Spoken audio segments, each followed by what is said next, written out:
Coming to brown algae, the class is named as Phaeophyceae. Now, whenever we are going to talk about brown algae, I am going to give you an example of kelp forests, the huge forests which are seen underwater.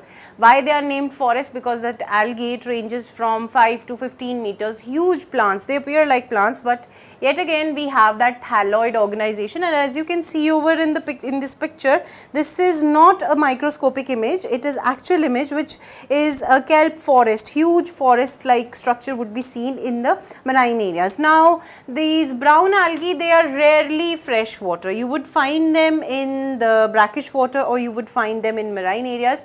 The examples that we have over here is Ectocarpus, then we have Tyloteris, Cutillaria, Desmaracia, Laminaria, Sphacilaria, Sporoconus, Dictyota, Sargassum. Now, what you have to pay attention over here is, like, unlike in the case of green algae where we had branching pattern, somewhat branching pattern that was observed, over here we have the thalloid organization that is divided into three parts. The leaf-like structure, not leaf, please pay attention, the leaf-like which appears like leaf, thallus that appears like a leaf is known as frond. Okay. Then we have a stipe, and there is a hold fast which attaches the algae to the substratum. Now, let us see over here, this is the hold fast, this is the stipe, and this happens to be frond. So, this is the body organization, how the body is divided into different parts. You have to remember the names individually. In certain cases, so that they can float, we have air bladders present in the frond, and the frond is nothing but the leaf like thing. This particular thing that you can see over here is a frond, this is a frond. This would be stipe, and you would have a hold fast. This one would be the hold fast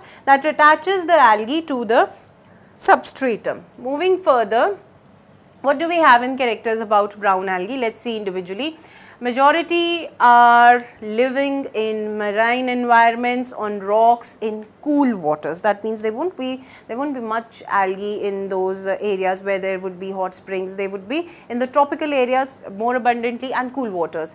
They contain chlorophyll as well as yellowish brown carotenoid known as fucoxanthin. Now, if you can't remember fucoxanthin, remember there is a brown algae known as fucus. From that you can associate that fucoxanthin, fucus is a brown algae, so something related to fucus, that is fucoxanthin, would be there, and because it is not green, so it would be something like carotenoid. So, you can learn it that way. There is a yellowish brown pigment which is present, that is known as fucoxanthin. And talking about the chlorophylls, which chlorophylls are present? Chlorophyll A and chlorophyll C. Please remember it. In the earlier case, we had chlorophyll A and B. In this case, B will not be present, chlorophyll A and C would be present, and apart from that, fucoxanthin is present there, which gives it the brownish coloration. The largest of the brown algae are the kelps, as I told you, the kelp forests which are present in the oceans. The kelp use hold fast to attach to the rocks. We did talk about hold fast, how they help the algae to attach to the substratum. The body of a kelp is called a thallus. We are studying Thallophyta, so it would be thallus only, which can grow as long as 60 meter. That is why it is called a forest. The thallus is composed of three sections: the hold fast, the stipe, and the blade. The other name for blade is frond, of course. Some species have an air bladder to keep the thallus floating at the surface of the water.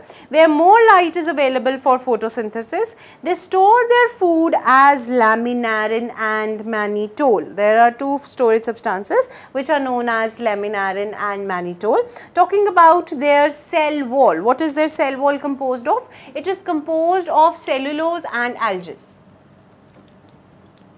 Okay. Cellulose and algin are the two components of this brown algae's cell wall.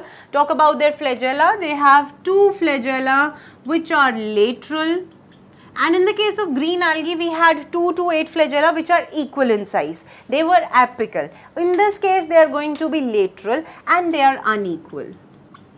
So, these are the things which are to be remembered about brown algae.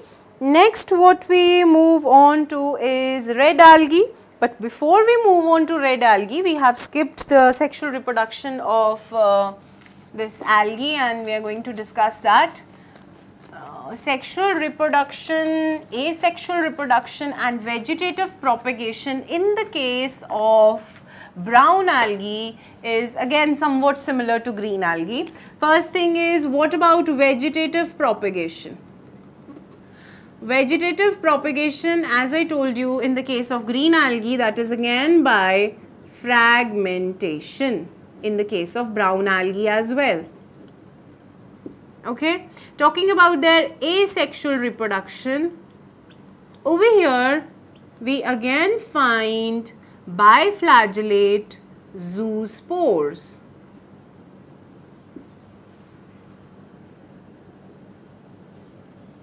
We have studied so much in this diversity section that even the ink is going out. Then we have sexual reproduction, and in case of sexual reproduction, here again we have isogamous types, then anisogamous types and oogamous types. So it is sort of similar to those in the case of green algae. And please remember, in the case of sexual reproduction, what sort of gametes are formed and what is the shape of biflagellate zoospores. Here you have to remember a term, that the biflagellate zoospores are piriform in their shape. Now when I say piriform, I mean to say that they are pear shaped.